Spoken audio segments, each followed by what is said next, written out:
let's move to our last speaker, Professor Parkes. Yes, a brief comment before I begin about the term recoming in my title, which Joe remarked. It's a translation of Nietzsche's term Wiederkunft, which is usually translated return in the context of the eternal return of the same.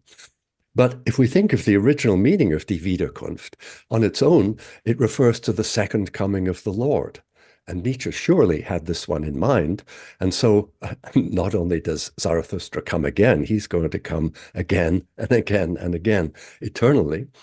And so I think it's better when Nietzsche talks about Wiederkunft and Wiederkommen to talk about eternal recoming, especially since that, in English at least, evokes the notion of becoming, werden, which is so central to Nietzsche's ontology.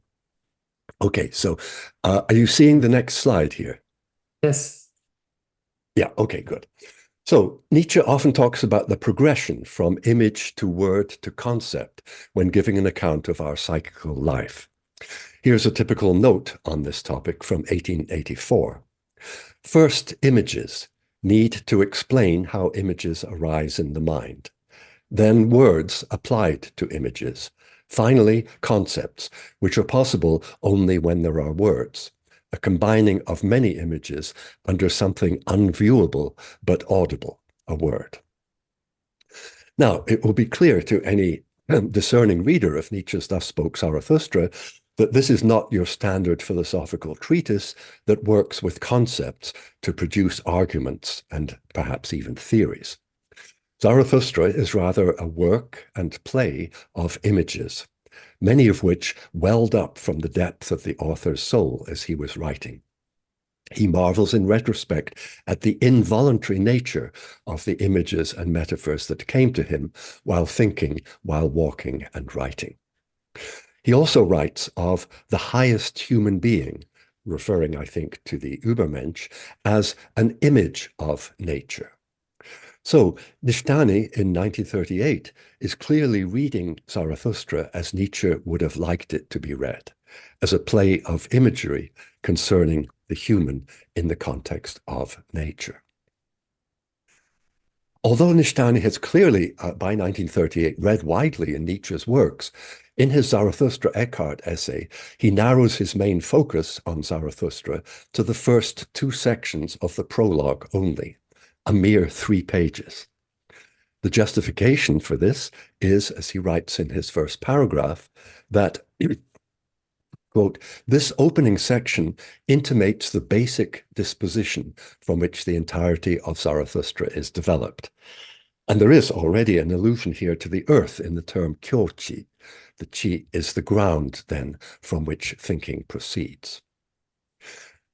When Zarathustra goes down the mountain and tries to teach the crowd in the marketplace the meaning of the overhuman, he urges them to stay true to the earth and not to believe those who talk of over-earthly hopes. Now, Nishitani doesn't cite this crucial dictum because it's in section 3 of the prologue, but his reading is perfectly consonant with it.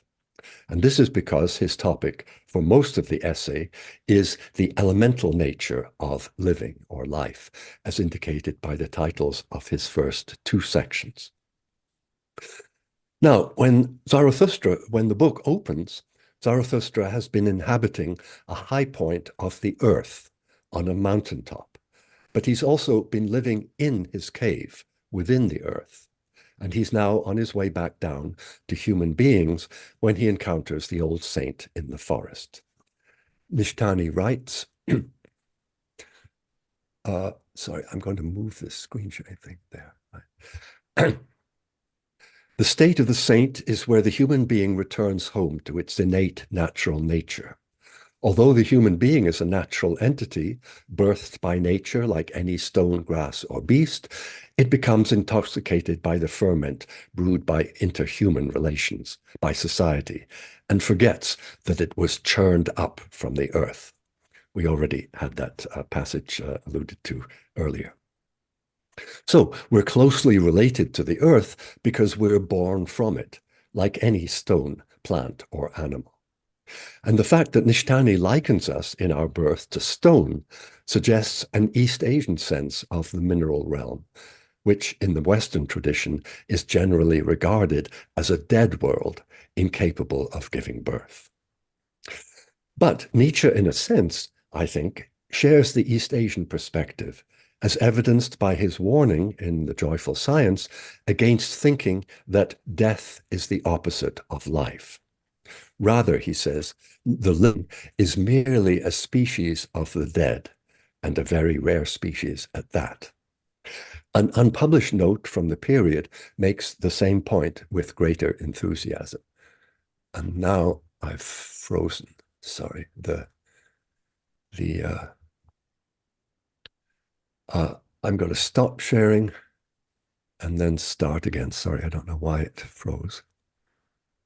Oh, Professor really wrote that he will as a next over. Okay.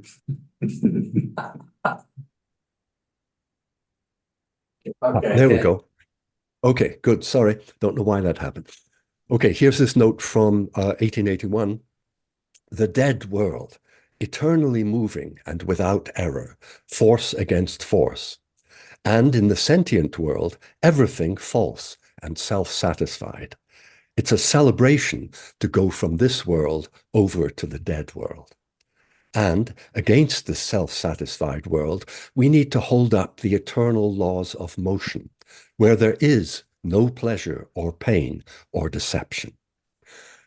I can't help thinking about the climate crisis in this context. We need to hold up the eternal laws of the Earth system to the deniers.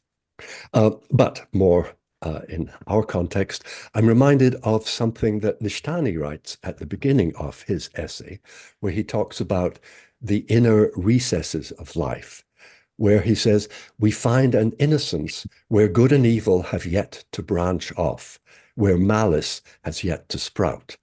There, human life has its origin, but in a blink, it becomes caught up in a world brimming with malice, a world of surging pandemonium.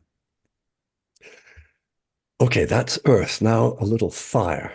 The old saint tells Zarathustra that he remembers seeing him many years before. Then you were carrying your ashes to the mountains, he says. Would you now carry your fire into the valleys? Nishitani writes that this fire is a fire of love, not of one's neighbor, not love of one's neighbor, but rather love of the farthest. This is surely right, but we should note also that when Zarathustra, in his speech on the love of one's neighbor, recommends love of the farthest, he also speaks thus. May the future and the farthest be the cause of your today. In your friend shall you love the overhuman as your own cause. I counsel you to love of the farthest. And so the point there is, I think, that his love of human beings, which is bringing him down from the mountaintop, is primarily and ultimately a love of the overhuman, of what human beings could become.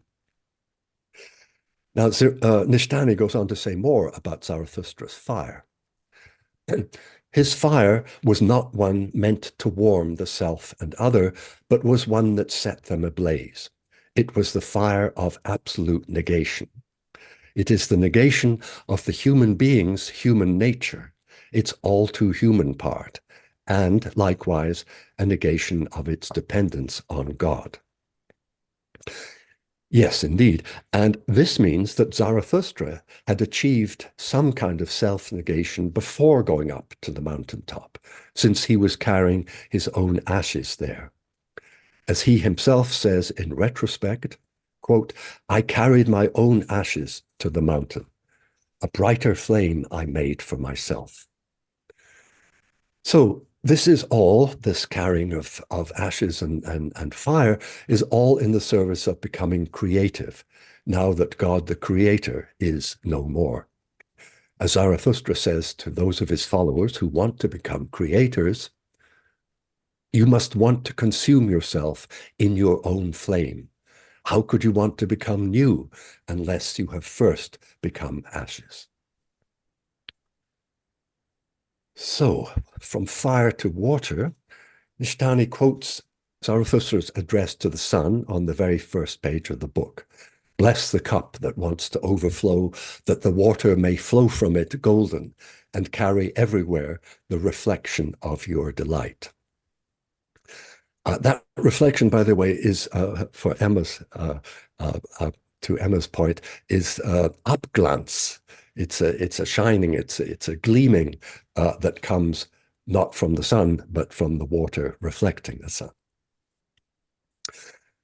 By contrast with the old saint, whose self is filled with great life, in Zarathustra's case, Nishitani writes, great life has filled the self, and so the water of life breaks through the shape of the cup and overflows.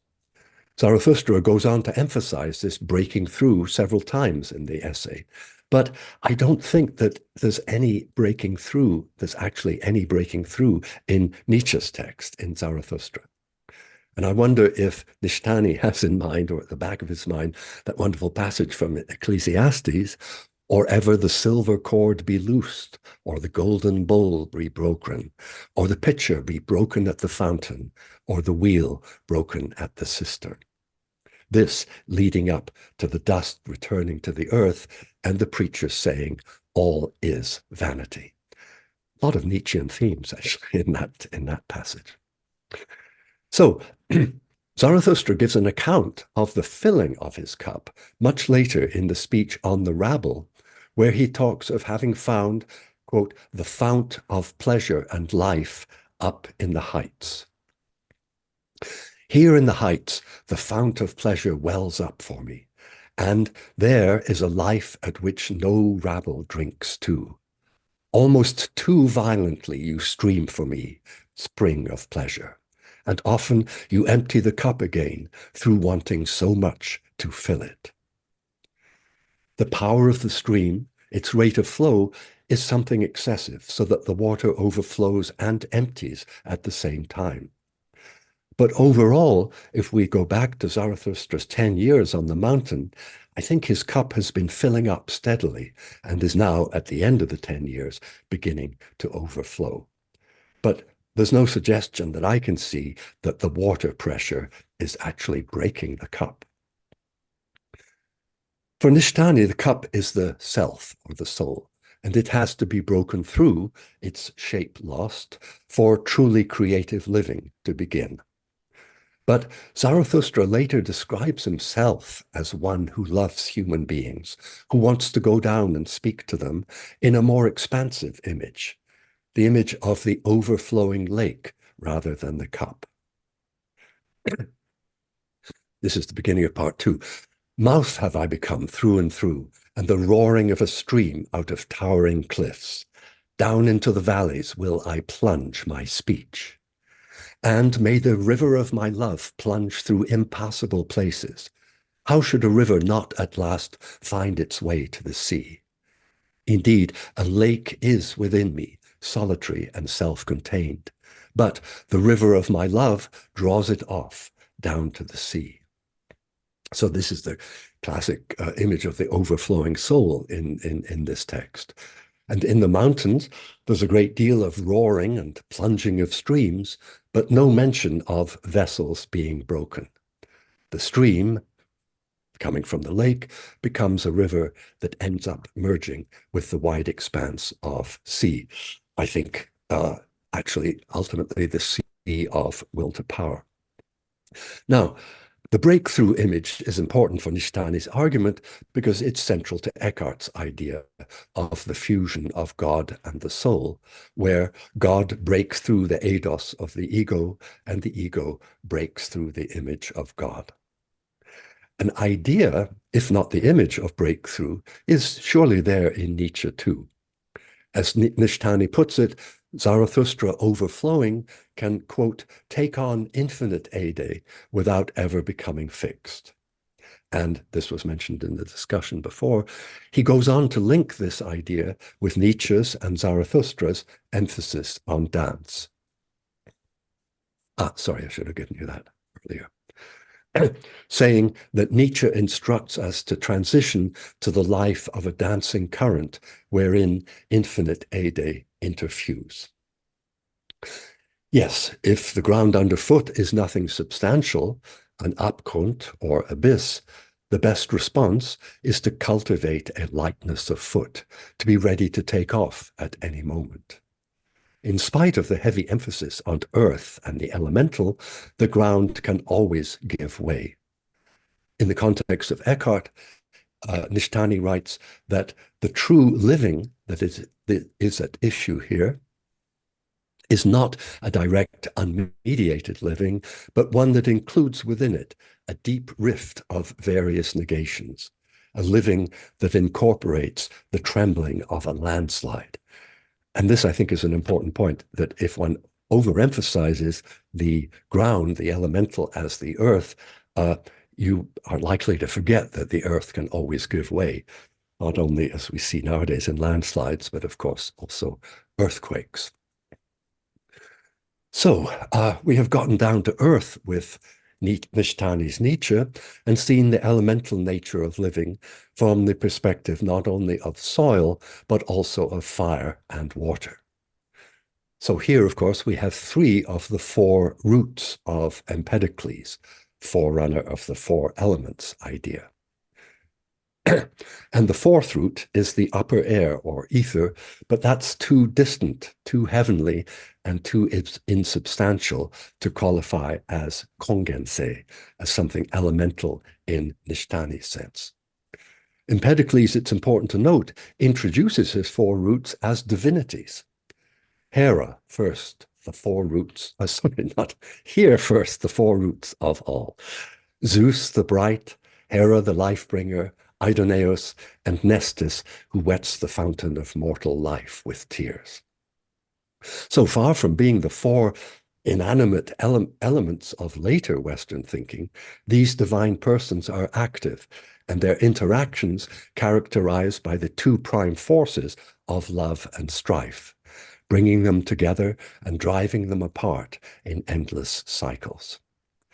It makes you think, or at least it makes me think, of the corresponding forces in the East Asian tradition, the 5 phases, Gogyo, of transformation, which interact in 2 different cycles of generating and overcoming. But of course there, in addition to soil, water, and fire, there is wood and metal. Wood. Well, the old saint lives in the woods at the foot of the mountain. Holy men often retreat to the forest to get away from society and back to nature. But after, as Nishitani puts it, dying to his life in the human world, the saint fails to take the next step, which would involve becoming creative by dying to his life in the natural world as well. Nishitani invokes the image of the fruit of a tree. A fruit born at the top of a tree is most separated from the earth, but in becoming good and ripe, it must free itself from the encompassing life in the tree, the life that has until now nurtured, constrained, and driven it. It must fall and return itself to the earth. One thinks of the kernel of wheat that must fall to the ground and die if it is to produce much fruit in the book of John. Zarathustra's life is deeper than the old saints because it comes from what Nishitani calls a negation of his life's negation. Now, the tree and fruit image in Zarathustra, in his speech on creativity and on the Isles of the Blessed, adds a further meaning. The speech begins, "The figs are falling from the trees. They are good and sweet. And as they fall, their red skins burst. A north wind am I to all ripe figs. And thus, like figs, these teachings fall to you, my friends. Now drink their juice and their sweet flesh. Autumn is all around, and clear sky and afternoon." In the autumn afternoon of his life, Zarathustra goes under, in the hope that his teachings will be further propagated by his friends and followers. But he eventually realizes that these followers don't understand his teachings, and that if he wants an audience that does, he's going to have to create it himself. Right after the first full presentation of the idea of eternal recoming in his speech on the vision and the riddle, we learn that Zarathustra has planted a garden full of trees. This living plantation of my thoughts, he calls it. But he also calls this garden, this plantation, his children. My children are still becoming green for me in their first spring, standing close together and shaken in common by the winds, the trees of my garden and my finest soil. At any rate, Nishitani's point remains valid concerning the difference between the saint's life in the woods, praising God, and Zarathustra's more elemental life that involves the sacrifice of going down to the world of human beings again. Well, the fifth phase of transformation in the East Asian tradition is metal, and I don't think there's much I can do with it. I had a try rereading book 5 of the Iliad and all the spears, because there is a spearhead comes up later in Nishitani, but I won't bother you with that. But I was talking about divinities, and this is the second and last point I want to make. Divinities in connection with Empedocles when he was introducing the 4 roots. And I want to say now that when Nishitani discusses the implications of Zarathustra's saying that God is dead, he cites his later dictum. Away from God and gods, this will has lured me. What would there be to create if gods existed? And he concludes with the idea that Nietzsche's talk of Zarathustra the godless means that this standpoint is entirely different from ordinary atheism and its temperament. Now, that is certainly true, but I don't think that Nishitani at this stage sufficiently appreciates the religious aspects of Thus Spoke Zarathustra. When Zarathustra takes leave of his disciples at the end of part 1, he says to them, "Stay true to the earth for me, my brothers, with the power of your virtue. May your bestowing love and your understanding serve the sense of the earth." It used to be, he had said, that sacrilege against God was the worst thing, but now it's sacrilege against the earth. And then, in consonance with that, Zarathustra's last words to his disciples, after asking them to lose him and find themselves, are these: "Dead are all gods. Now we want the overhuman to live. May this be at the great midday our ultimate will." However, these words come at the end of part 1, with 2 or 3 parts of the book still to come, depending on how you regard part 4, and Zarathustra is here employing what the Buddha called upaya, hoben, or expedient means. This is a strategy that's aimed at directing an audience unprepared for the full revelation of the truth some way along the appropriate path.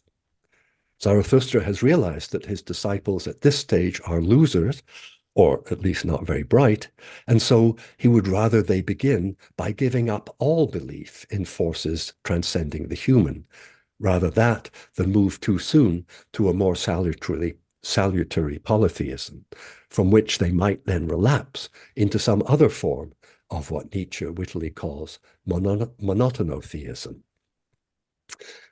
I've given an account elsewhere of the eventual return of the gods in Zarathustra. In that paper there, Nature and the Human Redivinized, from 2000, I think it came out. So I'll just give you a very short version here. We learn the nature of Zarathustra's theism from his hilarious tale of how the ancient gods died. At one point, one of their number said, "There is only one God. Thou shalt have no other God before me." Whereupon all the other gods roared with laughter, saying, "Is not just this godliness, that there are gods but no God?" Whereupon they laughed themselves to death. Zarathustra comments on the story by quoting from Matthew, "He that hath ears, let him hear. So these are Zarathustra's last words in the last speech that he makes before returning to his mountaintop solitude for the last time. And the quotation from Matthew suggests that there is more to come, deeper implications to what has been said than the audience has grasped. If the old gods laughed themselves to death and the divine consists in there being gods but no God, then presumably the old gods may be laughed back to life again, perhaps by transfigured shepherds who understand the world as will to power. At the beginning of Zarathustra's magnificent speech before the sunrise, he is on a ship far out to sea, and one night stays up all night, and to a clear pre-dawn sky, he says, "O heaven above me, so pure, so deep, you light abyss. Beholding you, I shudder with godlike desires." Shudder just as Lucretius shuddered when he thought of the implications of the Epicurean philosophy. Under such an open heaven, with neither stars nor moon nor sun, free of any light source signifying direction or bias, all things can be redeemed from their bondage under purpose, whether divine or human, so they may dance on the feet of chance. The inverted image of the sky above as an abyss below leads to a pair of counterparts, where the heaven becomes a dance floor. Where the heaven becomes a dance floor for godlike accidents and a god's table for godlike dice and throwers. In short, when you look carefully at the second half of Zarathustra, you find the gods coming back again and again.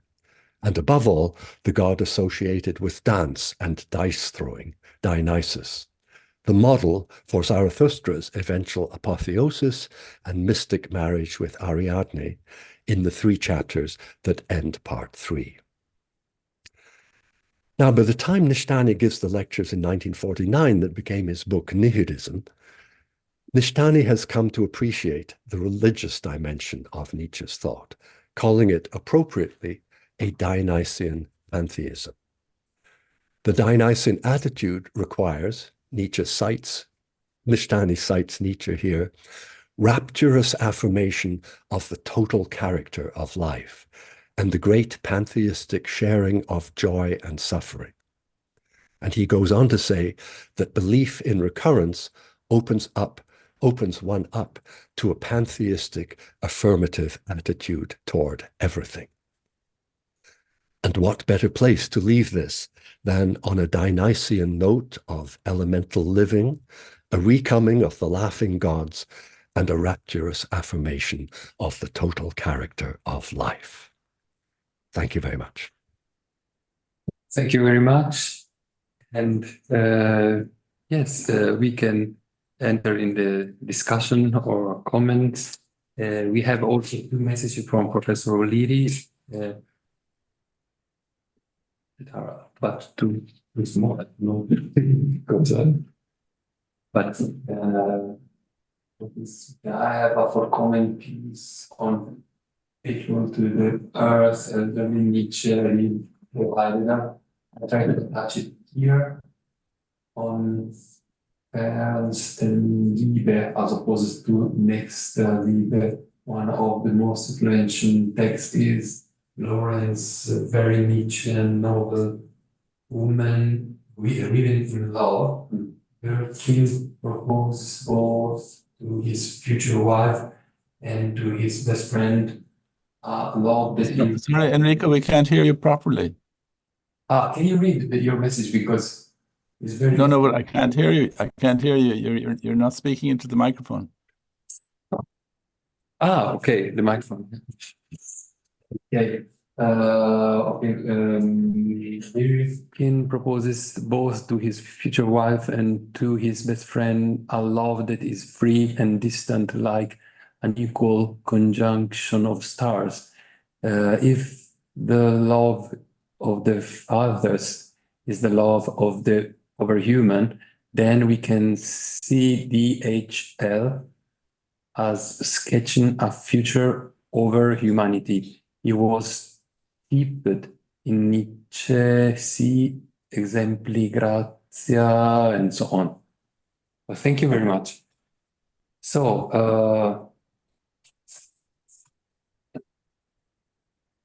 let's move to question or comments or discussion.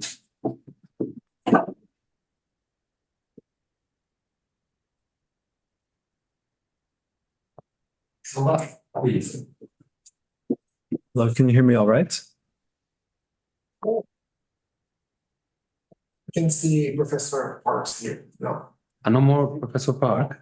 Yeah, not only on the cover of this book, but Oh, yeah. All right, you can see me now. I can. Oh, now. Oh, okay. Oh, okay. Hello, everyone. I can see two of you. Is that Graham? Is that painting? Is that painting you? Yes. You No. painted by Zarathustra. Right. Really? Yes. No, it's Zarathustra, Nietzsche's Zarathustra. But you're the model, right? No, I wasn't. Dürer provided the model. Yeah. I'm just working on the imitatio Zarathustrae. Yeah. Reflection. Okay, so please. yes. You made Nietzsche a much more religious person than we usually think. Yeah, I think I didn't make him. That's the way he came to us, I think. Our friend, Father Emos, remember Thomas Emos? He detested Also sprach Zarathustra and said it's a hysterical book. And James Mackey, Irish theologian, was ranting about Nietzsche. He was a great fan of Nietzsche. And I said, well, some people say that Zarathustra is a hysterical book. And he said, if you say that, you don't understand anything. I would agree with that. So, there is Sova. Okay, Sova, please. Yes, okay. Yes, there is maybe one question and one comment for consideration. The first question relates to the beginning of your discussion on the issue of how to understand the earth, the first of the elements there. And in there was a very interesting contrast drawn from Nietzsche, the so-called dead world, the world without error, and then the sentient world, the world of that is self-satisfied. And I thought this was a helpful way of understanding what it was a saint was first attempting to respond to, the sort of self-satisfaction of the social realm, society or the town. And then one of the interesting points about this issue of the dead world being without error, at this time, one of the issues that Nishitani was working on was the possibility of error. And he raised this question in his very first essay on evil. So the question of, what is evil? Right? And he thought this was very important because Schelling, in his Identitätsphilosophy, Nishitani says, was unable to account for the fact that human beings are capable of error, that if everything is immediately good or if everything is immediately beautiful, then the possibility of human error becomes excluded from this world.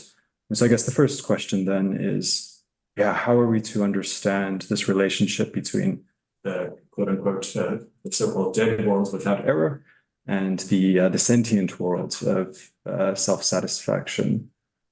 So maybe I'll start there and then I'll do the comment after the response. Okay, yes, thank you very much. And thank you for your earlier discussions or mentioning of the dance in Zarathustra, because that's a very interesting issue. The mirror and the cool reflection, the immaculate perception, as Jim brought up, and the and this creative response. And of course, that's what Nietzsche, the whole idea that drives. For Nietzsche, it's all creative, whether we like it or not, because the drives are driving through us and making up the world at every moment. I think I'm reminded, I'm not really going to answer your question directly, but I'm reminded by it of that wonderful passage. There's a wonderful passage that I didn't quote from Nietzsche, where he talks about what happens when you disconnect the drive to the Selbsterhaltungstrieb, the drive to preserve oneself. And he speaks of himself in the third person, lying on a meadow up in the Oberengadin near Sils Maria. And he says, he wants nothing. He's aiming at nothing. He's striving for nothing. He's just there, and that it's a death with open eyes. And that when you undergo that death, well, you're not totally dead because your eyes are still open. But he says, all things then, he says, are seen as if spun in a net of light. And that's a wonderful image, because at the same time, at the time he writes that note, he's writing about how, Jim mentioned the Huayan idea, how if you really understand and if you really grasp, get to experience one thing, he's thinking of a natural thing, you don't see it as a thing anymore. You see it in its relations with itself, that's already an abstraction to talk about things. So yes, I think that one of the techniques then that Nietzsche would advocate is when he says going over to the dead world is a festival and a feast, that he's talking about this death with open eyes. He's saying if we just disconnect ourselves from the business of living, and this goes with the whole issue of getting away from society and getting back to our roots, as it were, then we see things, he says, the man sees things he has never seen before, and he sees them as he has never seen them before, because he's seeing them as in their interrelations. Yeah, sorry, I'll leave that there. Otherwise I'll ramble too much. But Good, there's a yeah. comment though. Yeah, and then the comment was, on this issue of the images, and I think in the presentation you'd mentioned Nietzsche's Zarathustra as being this work of images, of really molding and crafting all of these different, almost in a, well, I mean, there's all these elements of dramatic and pictorial elements, which I think are just fascinating and how they're woven in there. And then we have Nishitani, who is approaching this and trying to understand what's happening inside of all of these images and bringing it into a different kind of discourse. I mean, Nishitani himself is not completely away from using different interesting metaphors and things like that, but it is a different kind of discourse. And this connection here brought up a really strange parallel, I suppose. And so the image of Zarathustra with the cup overflowing and the light from the sun glistening off the waters from the cup. This reminded me of the very last part of Hegel's Phenomenology of Spirit, when he says, the Golgotha of absolute spirit, the actuality, the truth, the certainty of its throne, without which it would be lifeless and alone, only out of the chalice of this realm of spirits foams forth to him his infinity. And this Hegel, again, needing a poet, giving the last word of his philosophical work to a poet, right? But also changing the poet. He misquotes Schiller, because it's originally a poem from Schiller, but he misquotes and changes Schiller's words. But in a way, he has this interaction with the poet and needs the poet to kind of bring the end to the story, right? And yes, I don't know, I saw this interesting relationship between how Hegel approaches Schiller, and then now Nishitani approaching Nietzsche, well, Nietzsche's Zarathustra as a work of images, right? Yeah, that's wonderful. I had forgotten that. I'm sure I don't think Nietzsche got to the end of that book of Hegel's. I don't know if he even got beyond the preface. I don't think. But anyway, yes, that's magnificent. Thank you. I'll look at that, and maybe I'll start reading it from the end backwards, and then maybe I'll understand it better. Thank you for that. Yeah. No, thank you for the talk. And next question or comments from Jim. Wait a moment, where is Jim? No, this is me. A moment. Okay. Here it is. Graham, it's hard to deal with Eckhart without taking his central idea, which is to free God from images, to use images to destroy images. And he says specifically that my goal is to catch God in his dressing room, where he's changing images and to see him naked. But he does this by using images to break through images. So he doesn't destroy them, but he, like a whole bit, right? I'm not sure that Nishitani ever directly dealt with this. He doesn't in this essay. Well, yesterday somebody was talking about Eidos and hints that he does this, but how about Nietzsche? Does he talk about breaking through images of knowledge without images or ideas or words? Sorry, I just missed that last point. The question, just the last few words. Does Nietzsche himself use images to break through images, or do images remain there all the time as necessary? Yeah. Right. Yeah, that's a very good question, because that's wonderful. Eckart, God in his dressing room, right? That's the best image I've heard all year.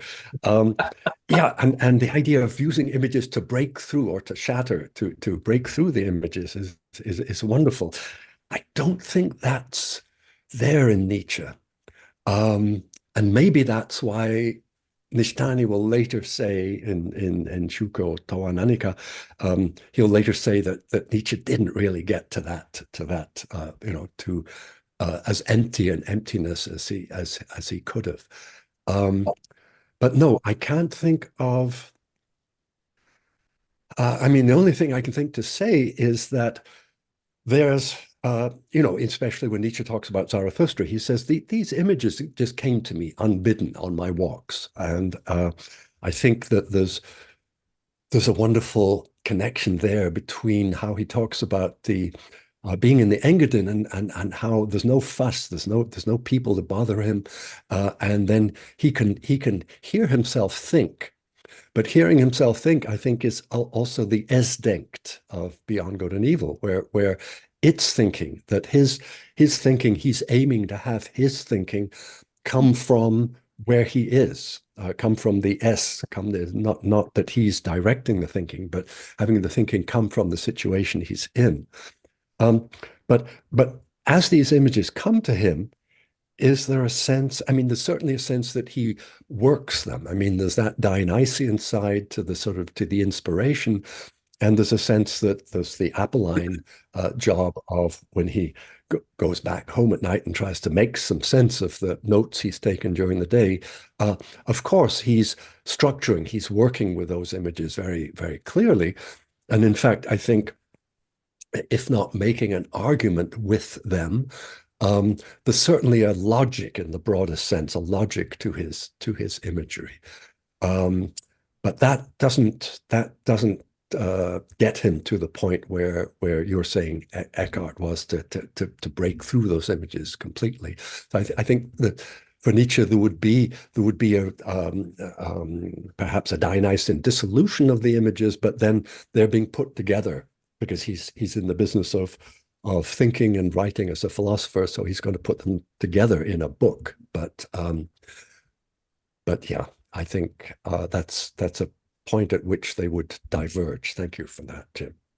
Probably Nishitani would diverge as well, as you said, from Nietzsche, because of the Zen idea, right? Of using words to overcome words.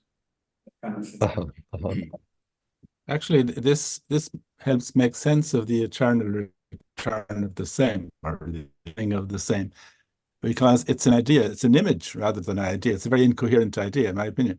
But it's the Superman, the Overman. How does the Overman live? He lives in total freedom. And what's the image of this freedom is that he accepts, he embraces the eternal recoming of life, something like that. It's an idea that obviously it's central to Also sprach Zarathustra.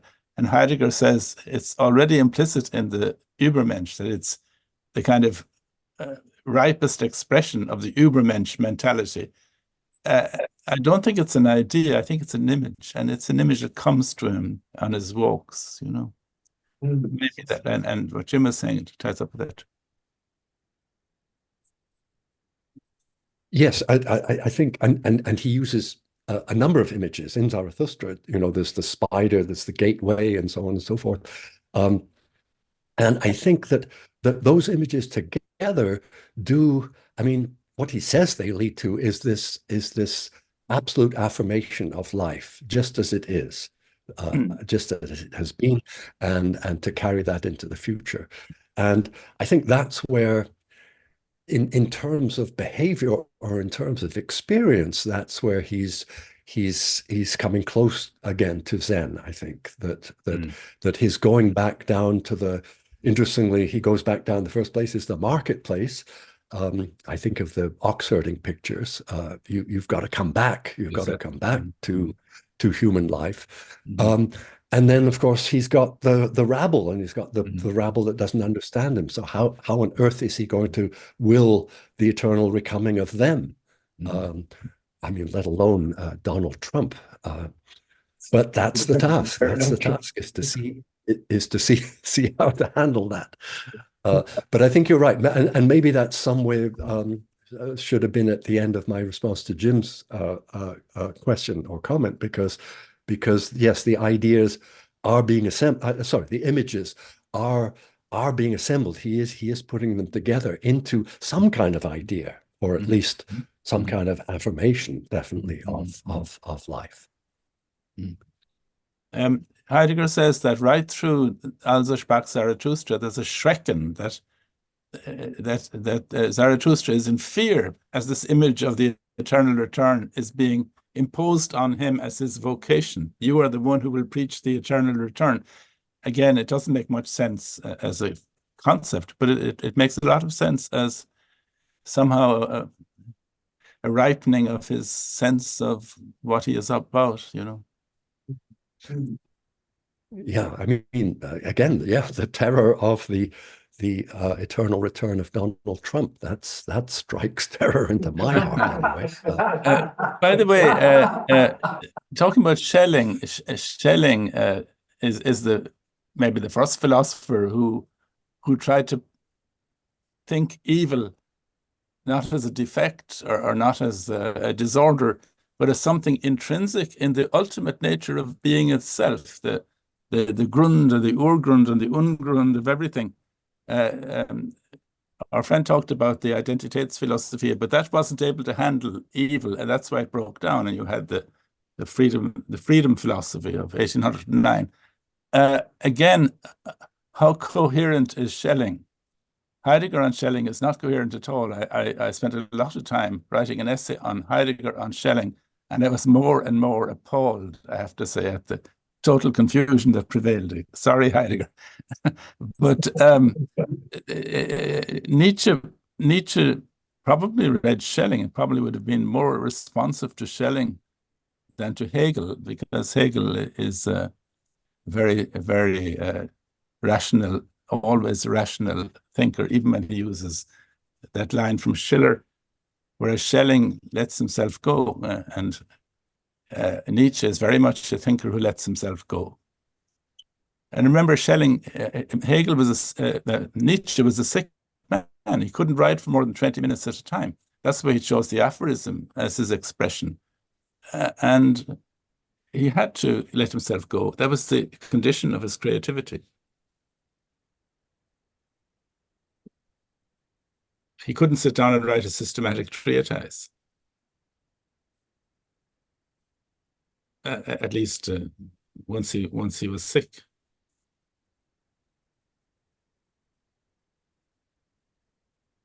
Professor Park, I think I would like to ask you, in your presentation, you went through briefly also to the volume on nihilism of Nishitani, or self-overcoming nihilism.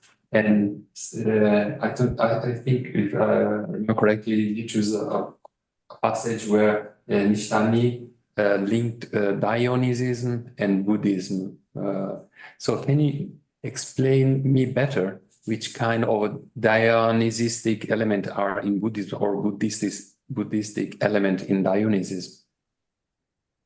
Yeah, thank you.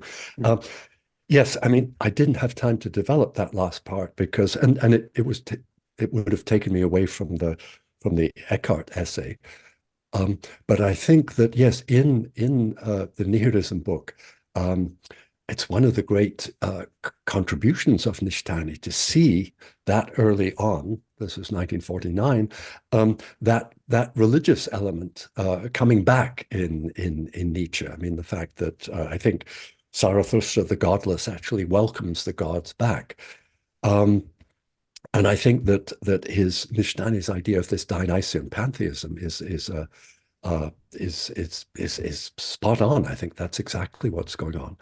And I think that if we, if you look at what he says in that section of the book, it's really this affirmation of the total character of life, that you don't get to pick and choose. It's easy to will the eternal coming of everything if you say, well, look, I'll take the good parts back, but just leave the awful parts of my life. Once was enough for those. But the idea that everything is interconnected, which is very important in Nietzsche's idea of eternal recoming, is that you can't do that. As soon as you say affirm yes to one aspect of your life, Donald Trump is in there too, like it or not. So I think it's that notion of, and this would only be consonant with Mahayana, with the Mahayana tradition, that notion of getting a grasp of the whole, the totality of Buddha nature. I think it's very close. Nietzsche is very close in talking about the world as will to power to Dogen and the idea of Shitsu Busho, that what is Buddha nature is the whole thing in its constant interactions. And so Donald Trump is part of that, but that doesn't mean to say that we have to vote for him again. You know, we can interact with the dynamic totality of what's going on, and still have some way of being actively involved to make it better, to enhance the way that everything is functioning together. So I think that's the main point, is that the Dionysian affirmation of the whole world, of the totality, and including all the evil and the bad sides and so on, but not meaning you have to promote everything equally, that there will be a certain direction to your activities when you understand how the whole thing works that will set you in some direction, voting in a way that would be better for the whole rather than worse for it. Thank you. And if I remember correctly, the interpretation of Deleuze of eternal recoming is selective. So it doesn't mean that the same thing, the same Donald Trump must repeat. But okay. Right. So there are other questions. I'm not happy at all with choosing Donald Trump as an example of ultimate evil, because we have Hitler and we have Auschwitz, and we have the historic connection, unfortunately, between Nietzsche and Hitler. So what do you make of all that? I mean, you could say divine forgiveness can prevail even over these horrible evils, but surely not to the point of reaffirming them or affirming them in any way, you know.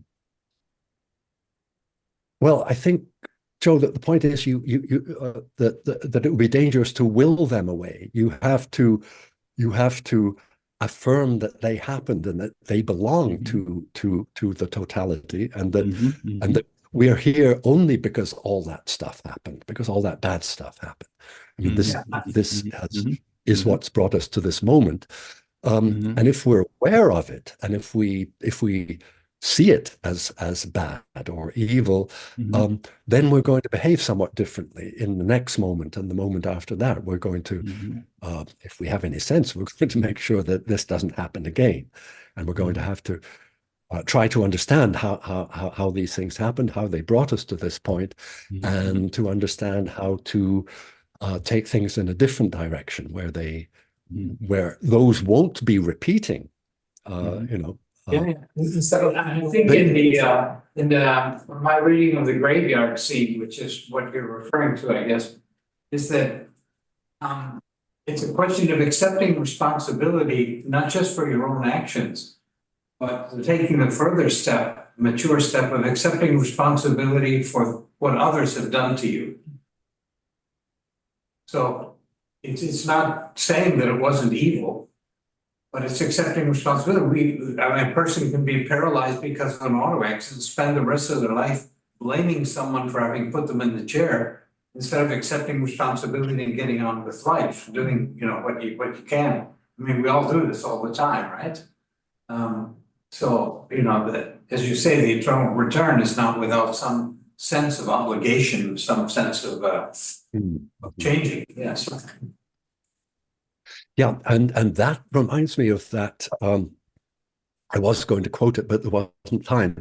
That wonderful passage in the Nihilism book where Nishitani is talking about amor fati and exactly this problem, and he says that you have to affirm even the pickaxe that comes down through the earth to release the spring of the he would say elemental living in oneself, and he says that causes pain, and you have to affirm that this is necessary, and it stirs up all this. This is a wonderful image. It's Nishitani at his best, I think, with thinking in images here.